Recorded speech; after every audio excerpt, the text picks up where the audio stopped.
حضرت امام مہدی علیہ السلام کا پایہ تخت شہر کوفہ ہوگا۔ مکہ میں آپ کے نائب کا تقرر ہوگا۔ آپ کا دیوان خانہ اور آپ کے اجرائے حکم کی جگہ مسجد کوفہ ہوگی۔ بیت المال مسجد صلح قرار دی جائے گی اور خلوت کا دار نجف اشرف ہوگا۔ آپ کے عہد حکومت میں مکمل امن و سکون ہوگا۔ بکری اور بھیڑ، گائے اور شیر، انسان اور سانپ، زنبیل اور چوہے سب ایک دوسرے سے بے خوف ہوں گے۔ گناہوں کا ارتکاب بالکل بند ہو جائے گا اور تمام لوگ پاک باز ہو جائیں گے۔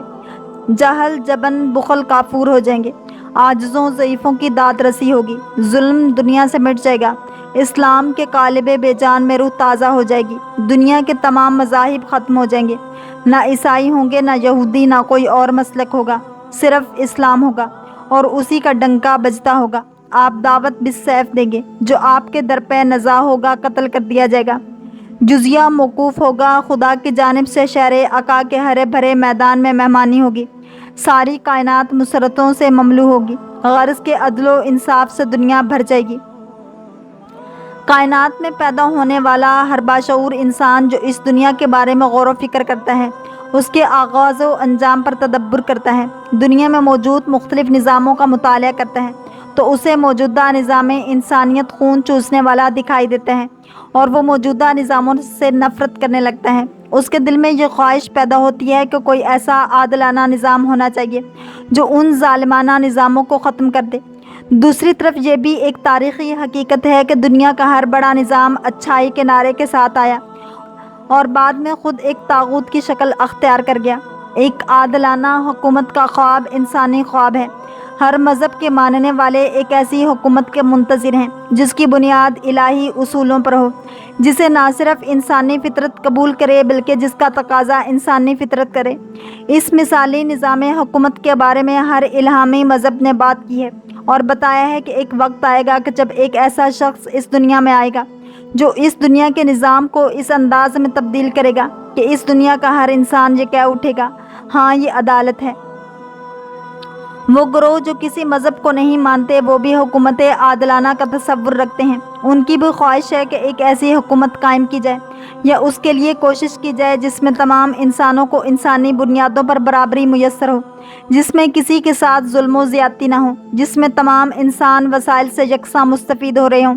ایسے گروہ بھی ہمارے نقطۂ نظر سے دراصل امام مہدی علیہ السلام اور ان کی حکومت کے ہی منتظر ہیں، کیونکہ ہمارے تصور کے مطابق آپ علیہ السلام جس حکومت الہیہ کو تشکیل دیں گے وہ عدل و انصاف ہی کی بنیاد پر ہوگی، تمام انسانوں کے لیے قانونی مساوات کے نظریے پر قائم ہوگی اور ظلم و استحصال کا خاتمہ کر دے گی۔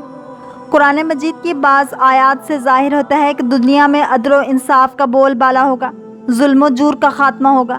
ایسی آیات سے بہت سے مفسرین نے حضرت امام مہدی علیہ السلام کا دور مراد لیا ہے۔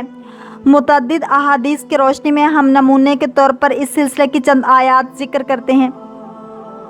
اللہ تعالیٰ نے قرآن مجید کی سورۃ الانبیاء میں فرمایا ہے، اور ہم نے ذکر کے بعد زبور میں بھی لکھ دیا ہے کہ ہماری زمین کے وارث ہمارے نیک بندے ہی ہوں گے۔ اس آیت مبارکہ کی تفسیر میں حضرت امام محمد باقر علیہ السلام نے فرمایا، زمین کو وراثت میں لینے والوں سے مراد نیک اور صالح بندے ہیں جو امام مہدی علیہ السلام اور ان کے ناصر و مددگار ہیں۔ اللہ تعالیٰ نے سورۃ القصص میں ایک اور جگہ فرمایا ہے، اور ہم یہ چاہتے ہیں کہ جن لوگوں کو زمین میں کمزور کر دیا گیا ہے ان پر احسان کریں اور انہیں لوگوں کا پیشوا بنائیں اور زمین کا وارث قرار دے دیں۔ حضرت امام علی علیہ السلام نے فرمایا، مستضعفین سے مراد پیغمبر اکرم صلی اللہ علیہ وسلم کی آل ہے۔ خداوند عالم خاندان نبوی صلی اللہ علیہ وسلم کو کوشش اور پریشانیوں کے بعد اس مہدی علیہ السلام کے ذریعے انقلاب برپا کرائے گا اور ان کو اقتدار اور شکوہ و عظمت کی بلندی پر پہنچا دے گا، نیز ان کے دشمنوں کو ذلیل و رسوا کر دے گا۔ زمین اللہ کے نیک بندوں کو ملے گی اور اس ساری زمین پر ایک ہی نظام ہوگا۔ یہ وہی وقت ہے جب حضرت امام مہدی علیہ السلام زمین پر تشریف لا کر ایک عادلانہ حکومت قائم کریں گے۔ اللہ کی طرف کا ذخیرہ تمہارے حق میں بہت بہتر ہے اگر تم صاحب ایمان ہو۔ اس آیت کی تفسیر میں حضرت امام محمد باقر علیہ السلام نے فرمایا، جس وقت امام مہدی علیہ السلام ظہور فرمائیں گے خانہ کعبہ کی دیوار سے ٹیک لگائیں گے اور سب سے پہلے اس آیت کی تلاوت فرمائیں گے اور اس کے بعد فرمائیں گے، میں زمین پر بقیت اللہ اس کا جان نشین اور تم سب پر اس کی حجت ہوں۔ بس جو شخص بھی آپ کو سلام کرے گا تو اسی طرح کہے گا السلام علیکہ یا بقیت اللہ۔ ان آیات اور ان کی تفسیری روایات سے پتہ چلتا ہے کہ قرآن مجید کی کئی آیات حضرت امام مہدی علیہ السلام اور آپ کی حکومت کے بارے میں رہنمائی کرتی ہیں۔ قرآن مجید کی ایسی آیات اور محکم و صحیح احادیث کی کثرت کی وجہ سے امت اسلامیہ کا آخری زمانے میں امام مہدی علیہ السلام کی تشریف آوری پر اجماع ہے۔ اس سے حضرت امام مہدی علیہ السلام اور ان کی حکومت الہیہ کی اہمیت کا اندازہ ہوتا ہے، کیونکہ جس طرح آپ علیہ السلام کے بارے میں آپ صلی اللہ علیہ وسلم سے پہلے والے انبیاء علیہ السلام بشارت دے کر گئے تھے، اسی طرح خاتم الانبیاء صلی اللہ علیہ وسلم نے حضرت امام مہدی علیہ السلام اور ان کی حکومت کی تفاصیل بتائی ہیں اور ان کی حمایت کرنے کا حکم دیا ہے۔ نبی کریم صلی اللہ علیہ وسلم نے فرمایا، میرے بعد میرے خلفاء اور اوصیاء بارہ ہیں، وہ مخلوق پر اللہ کی حجت ہیں۔ پہلے حضرت علی علیہ السلام اور آخری حضرت مہدی علیہ السلام ہیں۔ حضرت عیسیٰ بن مریم روح اللہ نازل ہوں گے تو مہدی علیہ السلام کے پیچھے نماز ادا کریں گے، یہ زمین کو رب کے نور سے روشن کر دیں گے اور ان کی حکومت مشرق سے مغرب تک قائم ہوگی۔ یہ دین ہمیشہ کے لیے قائم و برقرار رہے گا، یہاں تک کہ 12 خلفاء قریش سے ہوں گے۔ حضرت علی علیہ السلام رسول اکرم صلی اللہ علیہ وسلم سے روایت نقل کرتے ہیں کہ آپ نے فرمایا کہ اگر دنیا کا صرف ایک دن باقی رہ جائے تو بھی اللہ تعالیٰ میری اہل بیت سے ایک شخص کو مبعوث فرما دے گا جو دنیا کو قسط و عدل سے بھر دے گا جس طرح کہ وہ ظلم سے بھر چکی ہوگی۔ امام مہدی علیہ السلام کے ظہور اور ان کی حکومت کے قائم ہونے کے حوالے سے روایات کی تعداد اتنی زیادہ ہے کہ علماء کرام نے لکھا ہے کہ جس نے بھی امام مہدی علیہ السلام کے خروج کا انکار کیا، گویا اس نے ہر اس چیز کا انکار کیا جو پیغمبر اکرم صلی اللہ علیہ وسلم پر نازل کی گئی ہے۔ امیر المومنین حضرت علی علیہ السلام فرماتے ہیں، جب حضرت امام مہدی علیہ السلام ظہور کریں گے تو مصر کی طرف جائیں گے، اس شہر کی جامع مسجد میں داخل ہوں گے اور خطبہ دیں گے، پس زمین کو عدل و انصاف کی خوشخبری دی جائے گی، آسمان بارش برسائے گا، درخت پھل دیں گے اور زمین سبزہ اگائے گی اور اہل زمین کے لیے مزین ہوگی، لوگ درندوں سے بھی امان میں ہوں گے، مومنین کے دل علم و دانش سے بھر جائیں گے، یہاں تک کہ ایک مومن دوسرے مومن کے علم کا محتاج نہ ہوگا۔ اس روز اس آیت مبارکہ کی تعویل محقق ہوگی، خداوند عالم ہر ایک کو اپنے فضل و کرم سے بے نیاز کرے گا۔ امام زین العابدین نے یزید کے دربار میں جو خطبہ دیا تھا اس میں فرمایا تھا، اے لوگو، ہمیں 6 چیزیں عطا کی گئی ہیں اور 7 کے ذریعے ہمیں دوسرے لوگوں پر فضیلت دی گئی ہے۔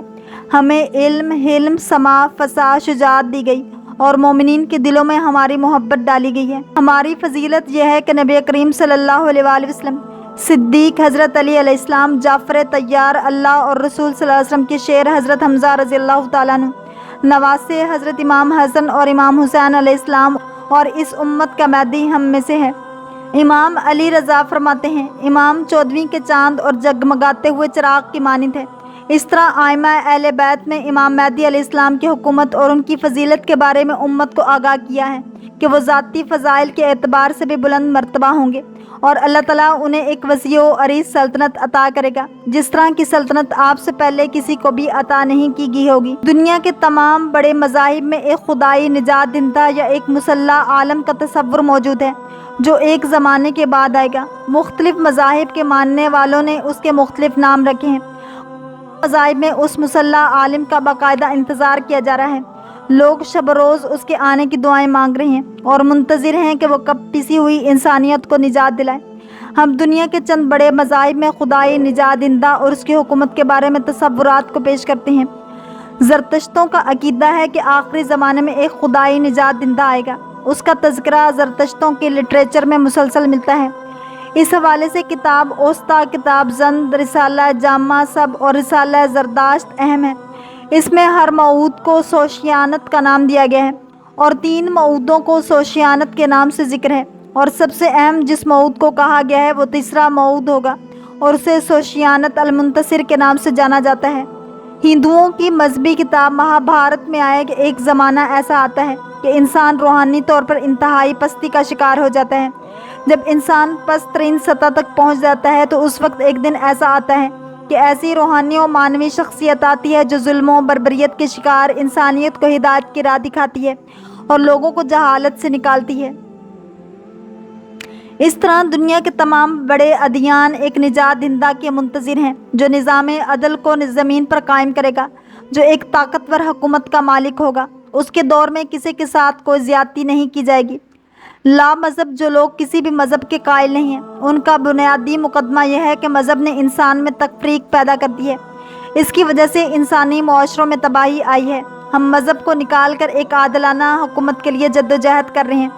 جب یہ لوگ امام مہدی علیہ السلام کی حکومت کو بچشم خود دیکھیں گے اور ان کے عادلانہ نظام کا مشاہدہ کریں گے تو پکار اٹھیں گے کہ ہم جس مقصد کے لیے مذہب چھوڑ چکے تھے اور جس نظام کے لیے جدوجہد کر رہے تھے، یہی نظام ہے۔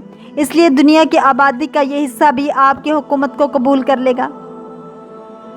اللہ کریم ہم سب کو دین اسلام کی پیروی کرنے والا اور عشق مصطفیٰ صلی اللہ علیہ وآلہ وسلم نصیب فرمائیں۔ اگر آپ کو یہ ویڈیو پسند آئی ہے تو لائک، شیئر اور سبسکرائب کرنا مت بھولیے تاکہ ایسے ہی اسلامک انفارمیٹیو ویڈیوز آپ تک پہنچتی رہیں۔